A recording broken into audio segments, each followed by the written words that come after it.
Cody Rhodes WWE talks fizzle out, leading to a possible AEW return. Plus, an NXT star suffers a concussion and is out indefinitely.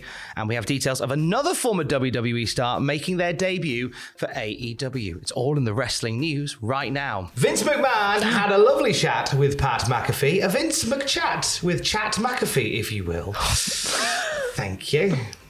Better than the first time. That was good. That was very good. Thanks, mate. And if you want to find out what went down between Vince and SmackDown, Pat, you can watch the video before this one. What a rich hour in conversation with Vince McMahon. Yeah, I've only just started watching it and it's already really fascinating. Vince can lift over 70 dogs. Who can combat that right there? Adam Pacitti. Oh. Let's talk about some other wrestling news this morning. Cody Rhodes in the news. We've talked, you and I, about a potential WrestleMania rock up for Cody. We're not sure anymore. So Cassidy Haynes of bodyslam.net has put this out today. And it started off with some sources coming to him about the Cody and Brandy departure. Some people, there is still a groundswell of people that believe it's a work, bro, it's a work, bro, it's a work, bro. Cassidy Haynes of bodyslam says, sources confirmed to me that reports of Brandy and Cody Rhodes leaving AEW was very much real life and was not a work. Additionally, I was told that discussions had been ongoing between Cody and WWE, but I was told, quote, those conversations have fizzled out. Doesn't mean they're not happening per se, but it means it's all gone a little bit quiet on the Western Front. Yeah, but I'm quite surprised about this because when the news came out, maybe it's just because it was new news at the time, obviously, but there was such a buzz about, oh my goodness, Cody Rhodes rocking up potentially WrestleMania, as we were saying before. Like, that would have been such a big thing and such a huge moment in sort of wrestling history as well. Like, this guy who founded another company goes back to the company that kind of did a little bit of a plops on him, so to speak, you know? I must admit, you said new news there, and all I'm thinking of is that vacuum cleaner from Teletubbies. But back on topic, yeah, you're right. It was quite a hot topic that week when Cody left, and there was a lot of rumors and rumblings of Vince McMahon wanting a short-term push for Cody around WrestleMania time. It doesn't mean there's a deal off the table, but it means that for now things aren't moving in that direction. Yeah. One source, according to Cassidy Haynes, indicated that there is hope that Cody can be brought back into the AEW fold. The idea was floated to me, says Cassidy, that there might be a possibility again with a new role involving the ROH acquisition. So I wonder how tempted Cody would be to make a return to AEW if, say, he was put in charge of the creative of Ring of Honor. This is what I'm thinking. I was thinking when I heard this news, what about Cody as almost like the Triple H of NXT kind of thing? Cody gets placed in that role and then oversees creative and everything too. Part of me thinks maybe Cody will want to get involved in that in a sense as well in terms of wrestling too. I don't think he's done just yet. But I think Cody has some very clever ideas. He's just a champion at storytelling, I think, and I think it'd be a huge asset for this new Ring of Honor, and would really like put some eyes on the product. Not that there isn't eyes on Ring of Honor already, you know what I mean? But like add something a little bit of sauce to it. There will be people watching videos like this and reading reports like this today saying, oh, so everybody was saying that he's going to WWE, now you're sprinting back. You have to consider that when these conversations were happening, when the sources were saying that Cody and WWE were chatting, which we don't have any doubt that they have been, the idea of running Ring of Honor probably wasn't on the table. Ring of Honor as a separate company probably didn't have the money to pay what Cody Rhodes wanted. AEW does, and that would be certainly a way to tempt him back onto a way towards the cliffs like a siren to go, come and run Ring of Honor, which wasn't something that was in the works when Cody left, as far as we know. Well, I mean, a lot of the Ring of Honor talents didn't even know the acquisition was happening They either, found did out they? as he was in the ring. Exactly, Tony Khan delivering the thing. Exactly. So perhaps for Cody to know that was also off the table too. Like, he might not have known in the slightest. So it's very interesting. I am looking forward to seeing what happens going forward. And part of me does want to see Cody part of Ring of Honor as well. I saw somebody put on Twitter that AEW, just despite them, may run an ROH TV show on a Tuesday night.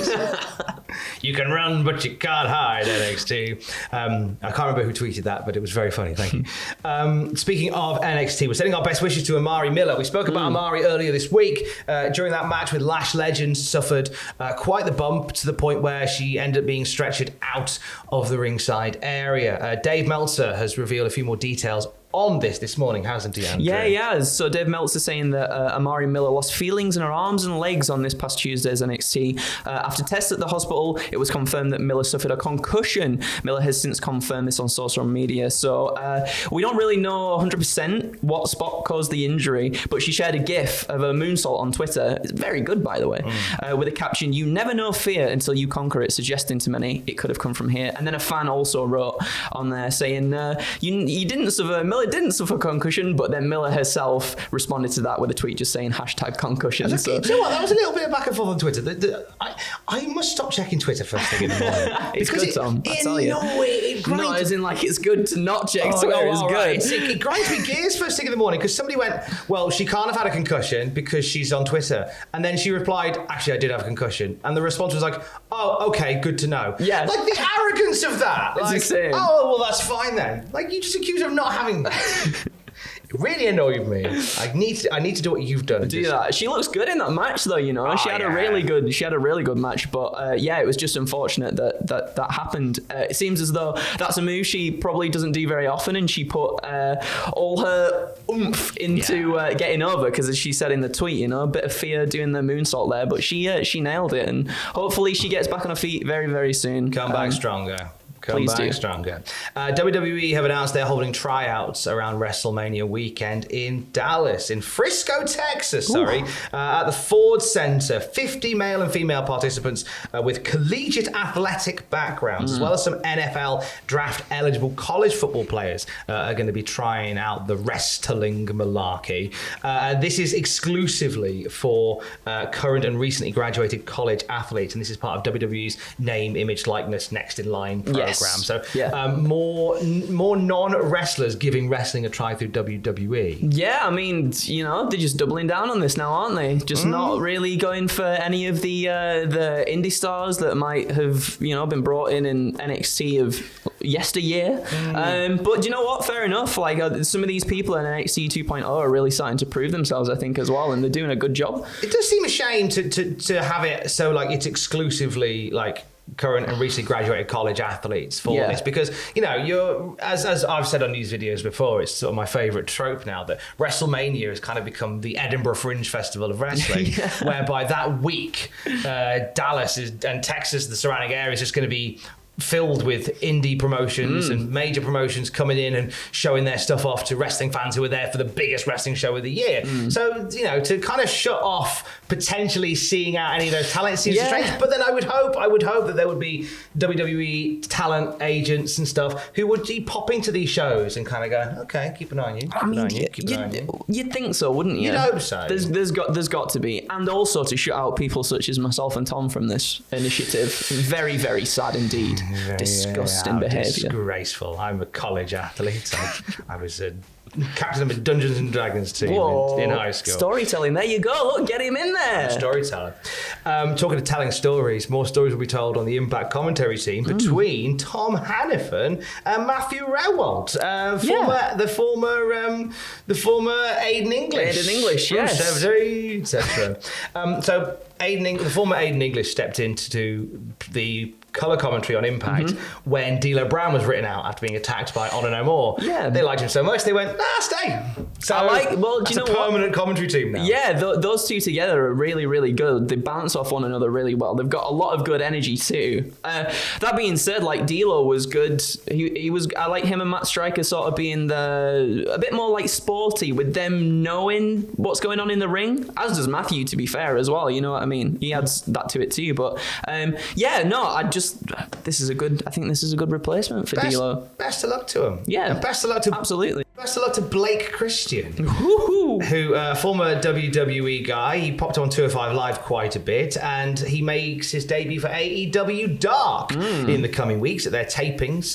Yesterday, Blake Christian was in action against former Impact Wrestling star Rohit Raju, and he seems to have impressed the right people. I think Blake Christian is one of those guys that there was a brief time that WWE pushed him as a cruiserweight contender. Yeah. Ever so brief. Very brief. And I hope now we get a chance to see him strut more of his stuff, because he's a real force for like God. GCW and other places as Blake Christian. He's just been like, we see gifs of him on Twitter and stuff, like him doing mental cutters and everything onto like a group of people. His GCW matches have been phenomenal as well. Like the man left WWE, and as soon as he left, got bookings and proved himself. Like really, really proved himself. And I'm excited. I really do hope we see him not just on Dark. No. I hope we see him on Dynamite and Dark Rampage. Elevation. Yes, let's get him up there. No, I hope we do see more of him, because I think it's a crime that he's not on TV.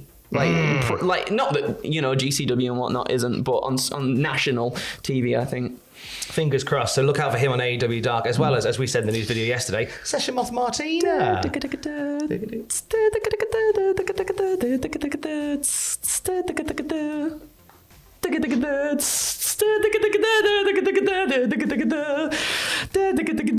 Love Session Moth.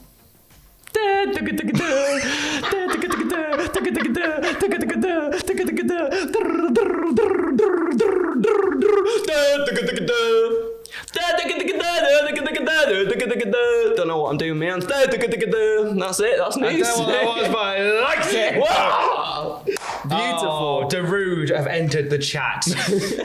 More news throughout the day at Cultaholic.com. You're on Twitch tonight, aren't you? Yeah, myself and Dan, we're doing like a speed thing on Bus Simulator. One of us is blindfolded, the other one gives us directions. We also give a little tour about the place where we're at. It's going to be fantastic. What Come could by. possibly go wrong? Everything. Twitch.tv/Cultaholic later tonight. Keys, until then. Love you, bye.